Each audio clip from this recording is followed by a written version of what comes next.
এই স্থানেই মহাভারত যুদ্ধ থেকে বাঁচতে দুর্যোধন আশ্রয় নিয়েছিলেন।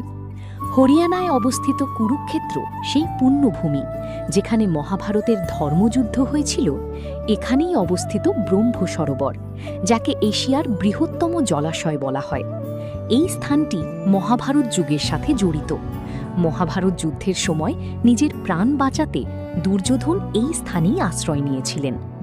লোককথা অনুযায়ী স্বয়ং ব্রহ্মা এই স্থানেই একটি যজ্ঞ সম্পন্ন করেছিলেন, আর সেই যজ্ঞের প্রভাবেই এই স্থানটি অমরত্বের বর লাভ করেছিল। এখানে আপনি ভগবান শ্রীকৃষ্ণ ও অর্জুনের রথটি দর্শন করতে পারবেন। একটি বিশ্বাস প্রচলিত আছে যে ব্রহ্ম সরোবরে পুণ্যস্নান করলে মানুষের সমস্ত পাপ ধুয়ে মুছে যায় এবং আত্মা পরম শান্তি লাভ করে।